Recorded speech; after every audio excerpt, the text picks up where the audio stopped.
Hey guys. Tonight we're slipping quietly through the heavy wooden doors of the medieval convent. You can almost hear them close behind you. A dull thud echoing through candlelit halls. So go ahead, dim the lights, pull up your blanket, maybe sip something warm and a little questionable, and get ready to spend the next while with some of the most fascinating women history pretended not to notice. Because medieval nuns weren't quite what the church brochures promised. They prayed, sure. They copied manuscripts, absolutely. But they also gossiped, brewed questionable wine, wrote poetry that would make a monk blush, and sometimes, just sometimes, snuck lovers through the cloister gates. And they did all of this while technically being married to God. So yes, tonight we're going behind convent walls. Let's start slow, the church's favorite form of containment. In medieval Europe, the convent wasn't just a holy retreat. It was also the perfect storage unit for women society didn't know what to do with. Noble families sent their extra daughters there. The ones without marriage prospects, or the ones who talked too much, or the ones whose dowries mysteriously vanished into a gambling debt. The church called it a vocation.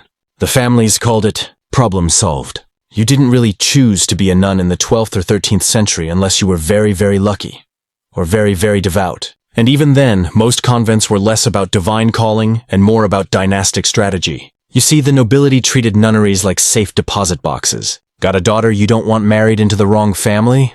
Send her to St. Margaret's. Need to keep the family lands from being divided up? Put one girl behind a veil. Problem contained. It sounds harsh, but to medieval parents, a daughter's vows were an elegant way to avoid messy inheritance law. Because God, after all, doesn't demand land. The architecture of silence. If you could float through the halls of a 13th century convent, and we'll imagine you're floating quietly, like a ghost that still respects curfew, you'd notice the rhythm of order. Stone corridors, a courtyard garden, maybe a scriptorium filled with scratching pens. Nuns were supposed to live in silence, and some took that very seriously. Others, slightly less so. There are records from places like Barking Abbey in England and San Zaccaria in Venice that describe the problem of chatter. Apparently, medieval nuns loved to talk. They whispered in the dormitory, they gossiped during laundry, and they got scolded for excessive mirth.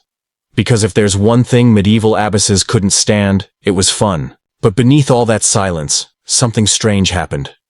Nuns became some of the most educated women in Europe. They were fluent in Latin, sometimes Greek, and they preserved the very manuscripts that male scholars later claimed as their own. So while the world outside was falling into plague and feudal chaos, the women behind those thick convent walls were quietly keeping civilization's paperwork from disappearing. The accidental feminists. Of course, they wouldn't have called themselves feminists, not when the penalty for pride was eternal damnation.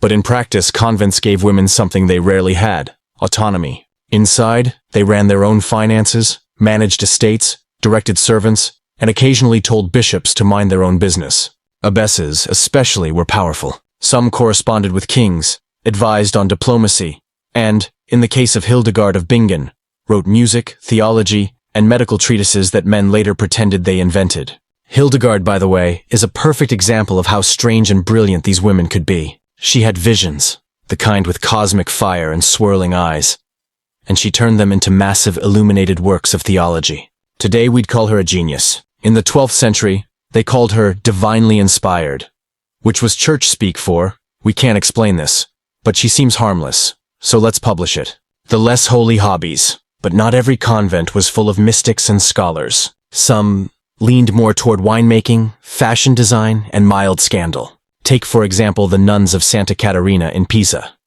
Their confessor wrote, with some exasperation, that the sisters were excessively concerned with hairstyles and fond of silk. And yes, technically, nuns were supposed to wear simple veils and rough fabric. But fashion has always been a form of rebellion. And if you think a group of rich Florentine women were going to give up silk entirely, you don't know Florence. In France, there were complaints about nuns sneaking out to local fairs. In England, about nuns who hosted the fairs. And in one German convent, the bishop found an entire stockpile of fancy imported wine for medicinal use. Of course it was medicinal. Everything was medicinal if you said it with enough Latin. Forbidden letters and unlikely lovers.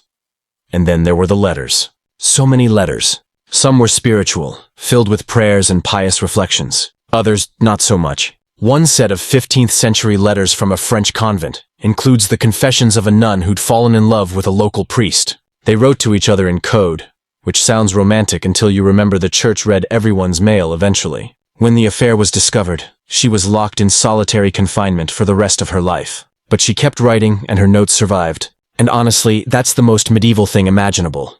Punished for love, but still concerned with good penmanship. Convents as hospitals, asylums, and daycare? It's easy to think of medieval convents as isolated bubbles, but many were surprisingly connected to their communities. They ran hospitals, cared for plague victims, and took in orphans. Some became early schools for noble girls. A sort of finishing school where Latin prayers replaced etiquette lessons. And when royal mistresses or widows fell from grace, the convent was often the only place left to go. Think of it as the medieval witness protection program, but with more incense. Catherine of Aragon, Henry VIII's first wife, spent her final years in a kind of enforced semi-convent life. So did dozens of disgraced queens and princesses, quietly exiled under the pretense of devotion. The convent kept them alive, and conveniently out of politics. The strange economics of holiness. It's worth mentioning that nuns weren't exactly living in poverty. Rich families donated land, jewels, and gold to buy spiritual favor, and convents accumulated enormous wealth. Some even lent money at interest, which was technically sinful, but again, everything's fine if you do it in Latin. At their peak, some abbesses were richer than the local lords. They managed vineyards, mills, and entire villages. And they did it all while preaching the virtues of humility, which, to be fair, they might have genuinely believed.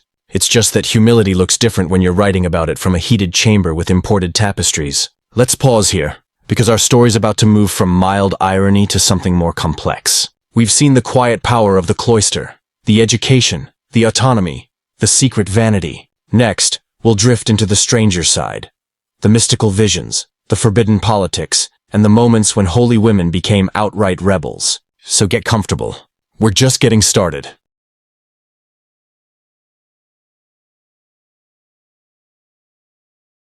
So, where were we? Ah, yes. The nuns were rich, slightly vain, and technically married to God. Which makes the next part all the more ironic. Many of them started having visions of their divine husband. And yes, some of those visions were surprisingly intimate, holy women in their visions. Let's talk about mysticism. In medieval Europe, if you were a woman and wanted people to take your thoughts seriously, claiming divine visions was one of the only ways to do it. You couldn't preach in public. You couldn't write theology openly. But if you said, God told me this in a vision, suddenly bishops listened. Convenient, right? Some of these women were genuinely devout. Others were just creative. Either way, their stories are some of the most fascinating, and sometimes weirdly romantic, texts from the entire Middle Ages. Saint Catherine of Siena, married to Christ, literally. Let's start with Catherine of Siena, 14th century. Italian, stubborn, and entirely uninterested in normal life. She was a Dominican tertiary, not technically a nun, but close enough for our purposes. She took vows of chastity, starved herself nearly to death, and spent a lot of time arguing with popes through letters. And she claimed, quite calmly, that she was mystically married to Jesus Christ, not metaphorically. She described an actual wedding ring, made of foreskin. Yes, you heard that right. According to Catherine, her invisible ring was crafted from the holy foreskin. One of those relics medieval Europe seemed to have in multiple conflicting locations, because apparently one was never enough. The church later quietly edited that detail out of her biographies. But it's there in her early writings, and honestly, it tells you everything about the strange blend of sacred and awkward that defined late medieval devotion. She also dictated hundreds of letters to popes, cardinals, and city leaders, all while barely eating and claiming to survive only on the Eucharist, which medically speaking is impossible. But historically speaking, it made her very famous. And in 1461, the church made her a saint. So yes, Catherine starved, lectured the Pope, wore a mystical ring of divine foreskin, and was canonized. Just another normal week in the Middle Ages. Hildegard of Bingen, the visionary scientist now. Hildegard we already mentioned. 12th century Germany's favorite polymath nun. She was the kind of person who would have had a viral Substack today. Writing about theology one day, herbal medicine the next, and composing celestial symphonies in her free time. Her visions were grand. Fire. Light, cosmic wheels. And she described them in a tone so calm it almost sounds bureaucratic, as if she were filing a report to God's HR department. But the thing about Hildegard is that she used her visions strategically. She built an entire intellectual career out of being a humble vessel of divine wisdom, which let her write about everything from women's Health to botany, topics male scholars normally ignored. She also gently trolled church authorities. Whenever bishops questioned her, she'd write back something like, "I am but a weak woman, yet God has chosen me," perhaps because the proud men were too busy arguing. You can practically hear the smirk. The mad mystics. Between ecstasy and illness, of course, not every visionary got the saint treatment. Many were dismissed as hysterical, heretical, or just inconvenient. Marjorie Kempe, for example, 15th century English mystic, self-proclaimed Bride of Christ, and emotional volcano. She wrote, dictated, the first known autobiography in English. And most of it is her crying in church, crying in the market, crying on pilgrimage. At one point, she wept so loudly during Mass that other parishioners physically removed her, which, to be fair, is a relatable mood. But beneath the tears, Marjorie was fascinating, an uneducated mother of 14 who somehow convinced clergy across Europe that her constant weeping was holy. She traveled to Jerusalem, debated priests, and annoyed nearly everyone she met. But she survived, which is impressive when you realize women like her were one accusation away from being burned. She's often mocked in textbooks. But in her own way, Marjorie hacked the medieval system. She turned emotional chaos into spiritual authority, and she did it with no backing, no dowry, and no convent walls to protect her. Cloistered rebels. Meanwhile, inside the actual convents, a quieter rebellion was happening. Nuns started writing letters to each other, across countries, forming what some historians call the spiritual friendship network. It sounds innocent, but some of these letters were intensely affectionate. And yes, a few clearly crossed the line between sisterly and romantic. Historians still debate how common same-sex love was in convents, but the evidence is there. Medieval writers described particular friendships that were discouraged because they distracted nuns from God. One abbess in the 13th century complained that two sisters were embracing excessively, which might be the most medieval way to say caught making out. It's worth noting that for many of these women, the convent was the only environment where emotional intimacy between women was even possible. They lived, worked, prayed, and slept side by side for decades. In a world that denied them marriages, independence, and public voice, they created their own forms of companionship, however the church defined them. The scandal of the poor. Claire's in Avignon, let's move south to France, because nothing says mild chaos like Avignon in the 14th century. There, a group of poor Claires, followers of Saint Clare of Assisi, somehow accumulated more luxury goods than most aristocrats. Visitors complained that the sisters' quarters were filled with embroidered cushions, imported perfumes, and fruit wines. One investigator found that the abbess kept pet songbirds, which, to be fair, is adorable, but also a silver hand mirror and a small chest of cosmetics. When questioned, she explained that the mirror helped her check for lice as part of holy cleanliness. Sure. And I only eat chocolate for the antioxidants. Eventually, the church cracked down, redistributing their wealth and sending stricter confessors. But honestly, you can't really blame the nuns. They'd been raised in luxury, sent to the convent as teenagers, and expected to live like hermits. So, if they added a splash of perfume to their prayers, maybe it was just a survival mechanism. The convent as a stage now. Here's something unexpected. Some convents became small cultural hubs. They staged sacred dramas, early plays based on saints' lives, with the sisters acting all the roles. Picture a medieval all-female theater troupe performing the martyrdom of St. Agnes with papier-mâché halos and improvised props. These plays weren't exactly Broadway, but they were creative outlets. And in a world where women couldn't perform publicly, convent stages became quiet laboratories of art. There are even records of musical innovations, polyphonic chants, experimental harmonies, written by nuns who remain anonymous. Their works got copied into male collections later, their names erased. But the fingerprints of their creativity are everywhere in medieval musicology. Intrigue in the cloister, and of course politics crept in too. Because where there's land and money, there's scheming. In some places, abbesses were elected by the sisters, but noble families often manipulated the vote. There are stories of rival factions within convents, complete with letter-writing campaigns, bribes, and occasional food fights. One 15th century English abbess complained that her rival barricaded herself in the refectory and refused to surrender the keys. Basically, a medieval nun version of The Office, but with more rosaries. In another case, A convent in Spain split entirely over a disputed election, leading to two rival abbesses both claiming divine legitimacy. It took the bishop months to sort it out, during which the nuns refused to share the same dining hall. Petty? Yes, but also entirely human. Behind all the incense and liturgy, convent life was just people. Tired, funny, frustrated people stuck together in a stone building for decades. The quiet power of writing. Let's float now into the scriptorium. A long room, lit by narrow windows, where nuns spent hours copying manuscripts. Their hands cramped, ink stained their fingers, and the world outside kept turning without them. Many of them added secret notes in the margins, little jokes, prayers, or complaints. One wrote, "As the harbor is welcome to the sailor, so is the end of the line to the scribe." Another just sighed, "This parchment is hairy." It's these small moments that make medieval history feel alive. Behind every saintly portrait, there's a woman who was bored, cold, and maybe hungry. And yet, she kept writing, because the act of copying itself was considered holy, a slow, meditative labor that connected the scribe to God through ink and silence. They preserved not only religious texts, but classical works. Aristotle, Cicero, Virgil, the entire backbone of Western learning. And when later scholars rediscovered these texts during the Renaissance, they rarely mentioned that it was nuns who had kept them intact. So, next time someone praises the rebirth of classical knowledge, remember, some anonymous sister in a damp cell probably deserves the credit. The convent wasn't paradise, but it wasn't prison, either. It was something in between. A strange middle ground where women carved out fragments of freedom within walls meant to contain them.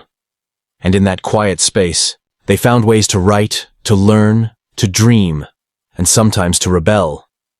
In our next stretch, we'll wander into the late medieval and Renaissance period, when convents got even richer, the scandals got juicier, and the Reformation came knocking. So, the 15th century. Europe is restless. The plague has come and gone in waves, leaving everyone slightly traumatized and very religious. The printing press is about to make books cheap enough to annoy priests, and the Renaissance is creeping northward, convincing people that maybe, just maybe, there's more to life than confessing your sins in drafty chapels. And in the middle of all that, the convent still stands, or rather hundreds of them, little fortresses of female routine. But as always, routine breeds mischief. When the convent became a luxury brand by the late Middle Ages, many nunneries had quietly evolved from places of devotion into semi-aristocratic residences. You could tell which ones were rich by the sound of the choir. The better the organ, the fancier the abbess.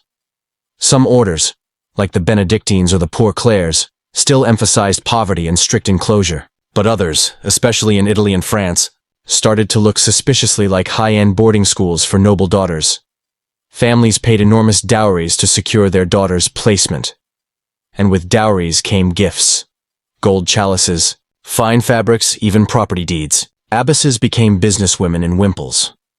In Florence, one convent kept detailed ledgers of its income from silk production, olive groves, and rental properties. The abbess basically ran a small corporation, with God as the silent partner. Visitors were sometimes scandalized.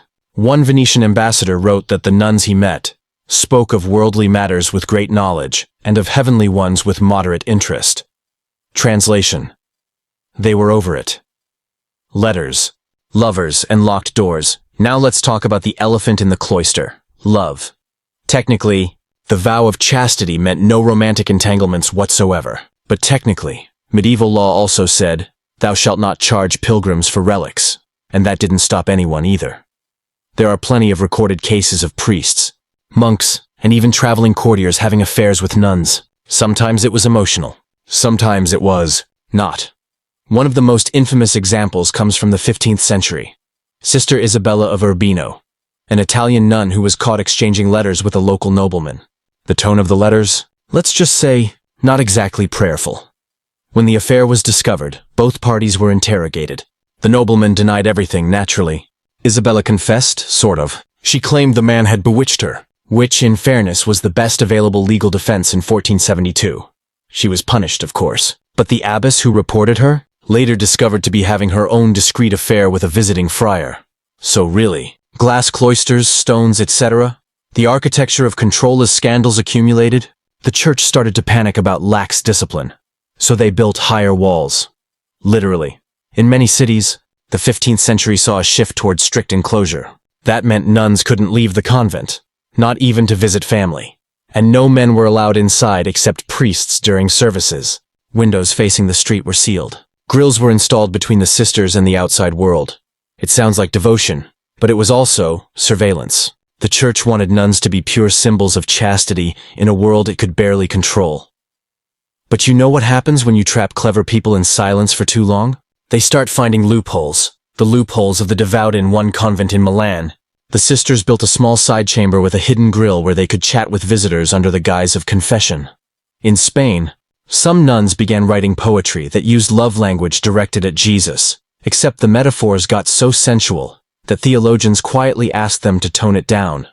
One poem from Sor Juana Inés de la Cruz, later, in colonial Mexico, described divine love in terms so vivid that readers blushed centuries later. It's unclear if she was in love with God, or just bored out of her mind. Probably both. These spiritual romances gave nuns a safe outlet for longing. You could say you were writing to Christ, but really you were writing to whoever you missed. A loophole disguised as prayer. The Reformation kicks the door, and then came Martin Luther, the original party crasher of Western Christianity. When he nailed his theses to the church door in 1517, he didn't just start a theological argument. He started a slow-motion earthquake. And one of the first institutions to feel the tremors was the convent. Luther had strong opinions about celibacy, mainly that it was unnatural. He himself had once been a monk, and his eventual wife, Katharina von Bora, a runaway nun. In fact, Katharina and 11 other sisters famously escaped their convent in fish barrels, smuggled out by a sympathetic merchant, because nothing says down with Catholicism like fleeing in a wagon full of herring. Once out, they refused to return. Several married local men, and Katharina, well, she married Luther himself. Together, they became Protestantism's first celebrity couple, which, for medieval Europe, was about as scandalous as a reality show wedding.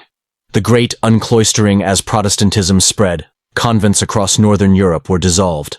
In some places, the nuns were given small pensions and told to rejoin society.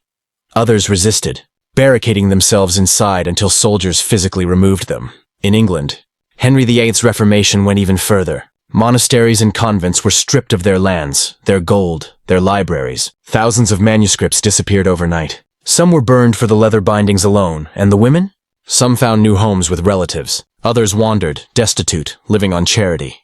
The idea of a life devoted entirely to prayer, or even just quiet female community, suddenly looked old-fashioned.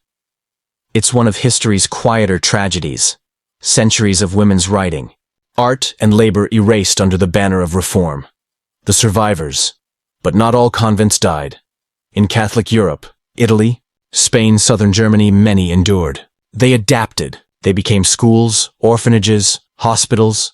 Some orders even expanded their missions overseas, nursing the sick in the New World or teaching in colonial towns. By the 17th century, the nun had transformed again. From mysterious cloistered woman to practical servant of empire. Still devout, but less isolated. Still disciplined, but more visible. Yet the old mystique lingered. For the rest of history, the nun remained a symbol of secrecy. A figure both holy and human, hidden and fascinating. The human heart. Behind the habit, when we look back now, it's easy to flatten them, to see all medieval nuns as quiet, obedient, identical. But behind those habits were individuals. Poets, painters, letter writers, administrators, herbalists, mystics, and sometimes just lonely women trying to make sense of their choices. They laughed. They envied. They sang off-key. They had favorites. They had regrets. Some believed absolutely. Others doubted every day. And maybe that's what makes their stories still hum quietly under history's surface. Because they remind us that devotion isn't neat. It's messy and human and full of contradictions. Drifting toward the end as night settles over the cloister. Imagine it. The candles flicker. A faint chant rises from the chapel. Outside, the world is spinning toward modernity, toward science, rebellion. So, the Middle Ages have ended. Though, to be honest, no one at the time realized it. People in 1500 didn't wake up and say, "Ah yes, the Renaissance. Time to invent perspective and question authority."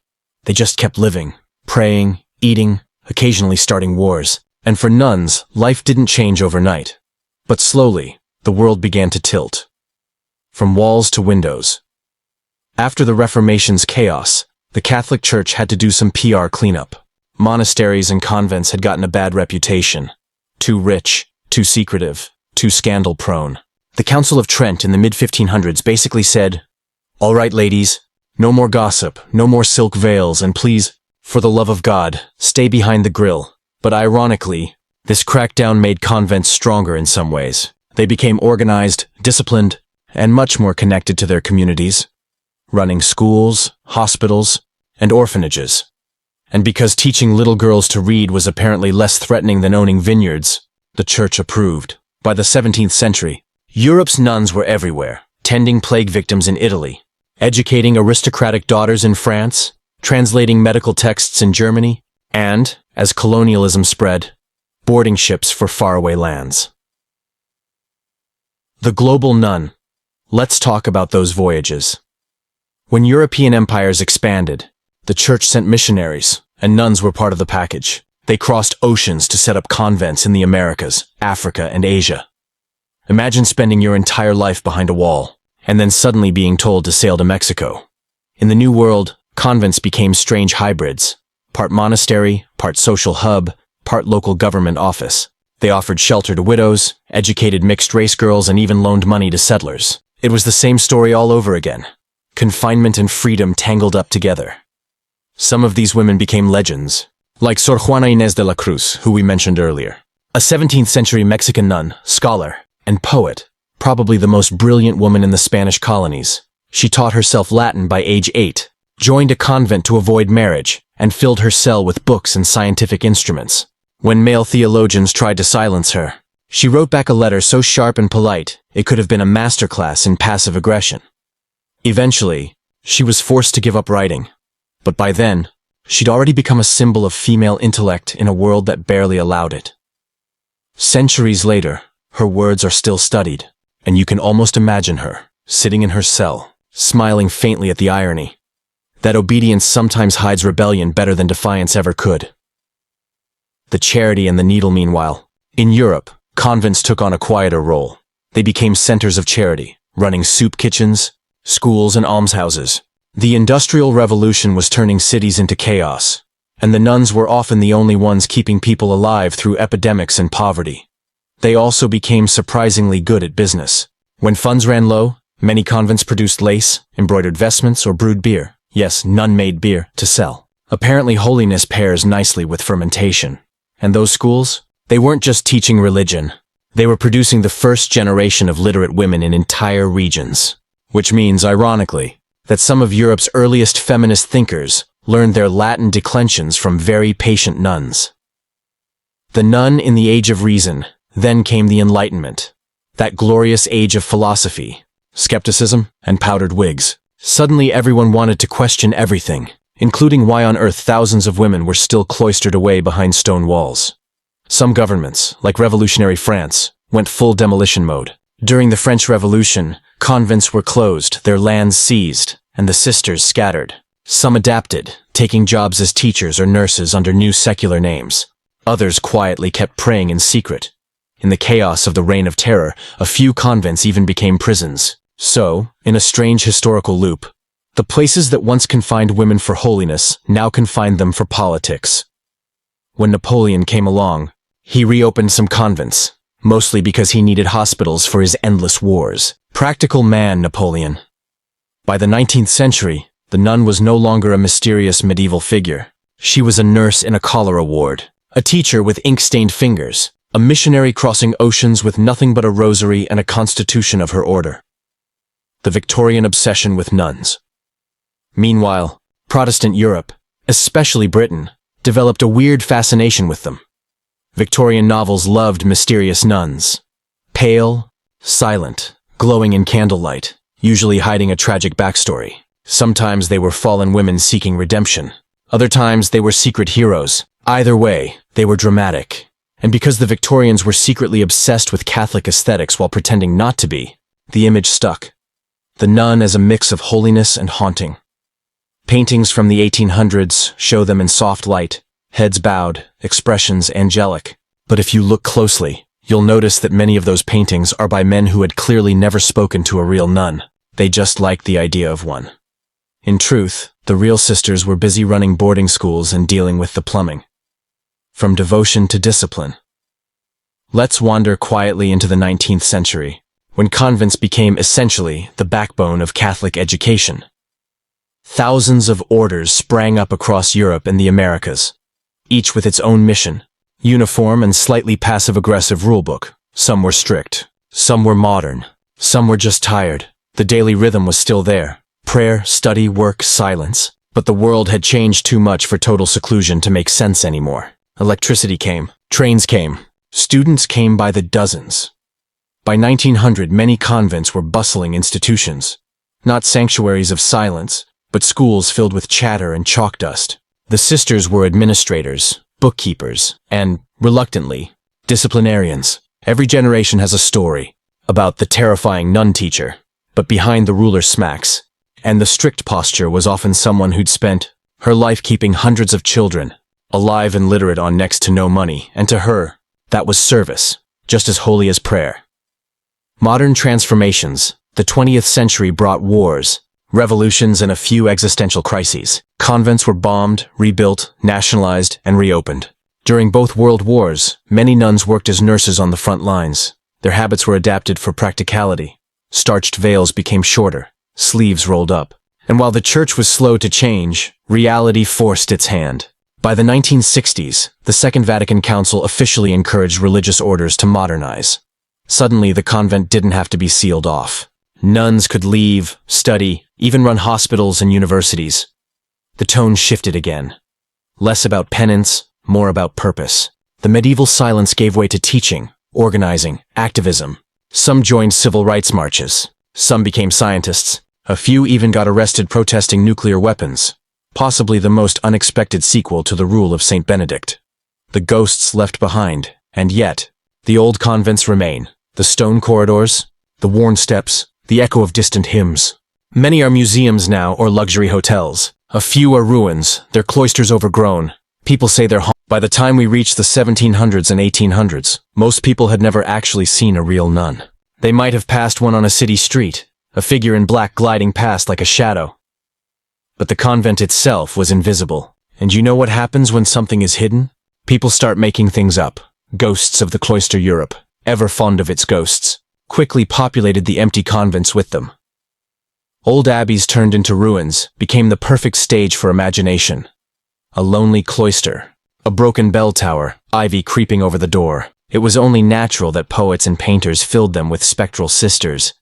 One of the oldest stories was the White Nun, a ghost said to wander old convents or castle halls, forever searching for forgiveness. Usually she was the spirit of a nun who'd broken her vows, fallen in love, hidden a child, or betrayed her abbess. In other words, she'd been too human. Victorians adored her. She appeared in penny novels, operas, and even early silent films. Always pale, always sorrowful, always glowing faintly in candlelight. It's ironic, of course, because the real nuns of the time were busy doing paperwork, not haunting castles. But the myth stuck. People found the idea of a holy woman undone by emotion much easier to romanticize than a living one filing parish records. The nun as forbidden desire. Then came Romanticism. That 19th century wave of poetry. Drama and feelings with a capital F. Writers like Byron, Hugo, and countless imitators couldn't resist turning nuns into symbols of tragic love. You'll see them everywhere in that era's art, kneeling behind iron bars, staring longingly at the moon, torn between faith and passion. Sometimes they're rescued, sometimes they die dramatically, which the Romantics found even better. Of course, these fantasies had little to do with reality. They were projections, the male imagination dressed in a habit. Still, it says something that the convent, once a place of anonymity and obedience, became in art a stage for longing and rebellion. It was, in a strange way, the only safe space where society could imagine women having interior lives. Tales of hidden chambers. Let's move into another set of myths, the darker kind. In the 18th and 19th centuries, anti-Catholic propaganda in England and North America produced a whole subgenre of convent horror. You'd see pamphlets with titles like The Awful Disclosures of Maria Monk, which claimed to reveal the terrible secrets of Canadian convents. They described torture chambers, Secret tunnels, murdered babies, and priests sneaking in at night. Every sentence was a fever dream of paranoia, and yet, people believed it. It played into centuries of Protestant fear. That behind those high walls, the church was hiding moral corruption and unspeakable sin. Of course, almost all those stories were fabricated or wildly exaggerated, but the damage stuck. The idea of the convent as both sacred and sinister seeped deep into the cultural imagination. Even today, movies and novels love that contrast, purity and danger, devotion and repression. The nun as mystery never quite went away. Modern echoes of old lives by the early 20th century. Real convent life had changed so much that the old myths no longer fit. But memory, as always, lingers longer than fact. Writers like Thomas Merton and Dorothy Day, who actually lived among modern religious orders, tried to describe the quiet normalcy of it. The prayer, the work, the small joys. But public imagination preferred the drama. Meanwhile, historians began to piece together the real medieval convent world, and found that truth was far stranger and subtler than any ghost story. They uncovered letters from abbesses negotiating land deals, account books filled with ink-stained math, recipes for herbal remedies, marginal doodles that looked suspiciously like cats. It turns out the women behind the veil were not ethereal at all. They were practical, witty, and often quietly rebellious. The legends had stripped them of their complexity, but the archives gave it back. Rediscovering the real women today. Historians and archaeologists are still uncovering the traces of their lives. Old convent sites yield pottery shards, combs, bits of jewelry, handwritten psalters. Even small things, like an embroidered sampler, speak volumes. They tell us these women cared about beauty, precision, and the rhythm of daily labor. They were artists and administrators, caretakers and thinkers. And while the church hierarchy often treated them as silent instruments, they left behind their own voices, stitched and scribed into history. Some wrote chronicles of their convents, filled with little human details. A lost cat, a broken bell rope, a new kind of bread that everyone loved. That's the kind of texture that makes history breathe. And it's oddly comforting to imagine that, even in the 13th century, a nun somewhere was mildly irritated that someone forgot to refill the inkpot. The nun in pop culture now. Of course, the nun has gone through yet another transformation. From saint to symbol to meme. Movies have turned her into everything from a singing governess to a literal demon. Sometimes both. It's strange but also kind of poetic. For centuries, the habit has been a mirror, reflecting whatever society wants to see in women. Holiness, repression, innocence, mystery, danger. The real person beneath it often disappears. But if you look closely, in the letters, in the music, in the architecture, you can still catch glimpses of her. She's not tragic or terrifying. She's just there. Reading by candlelight, mending a sleeve, praying quietly for someone she'll never meet. The slow fade of the cloister. By the late 20th century, convents began to empty. Young women had other options. The world outside no longer needed walls to define purpose. Many orders adapted, opening their doors to lay people, working in social justice, healthcare, and education. Others simply faded, their convents sold or abandoned. But the rhythm remains. Somewhere tonight, a handful of nuns are still chanting the same psalms sung by their medieval sisters, the Latin words rolling softly through quiet halls, centuries compressed into sound, a continuous thread of devotion that even history couldn't cut, drifting toward the end. And so, after 1,000 years, we've come full circle. From the first Benedictine monasteries to the global networks of modern religious life, from strict enclosure to education, from legend to living memory. What medieval nuns really did behind convent walls wasn't a mystery after all. They lived, earnestly, imperfectly, fully, within the limits they were given, sometimes bending those limits until they became something new. They prayed, they worked, they wrote, they healed, they doubted, they sometimes laughed at the rules. They built small worlds that lasted longer than the empires around them. And though we remember them now through myths and shadows, the truth is gentler. They were simply people searching for meaning in silence.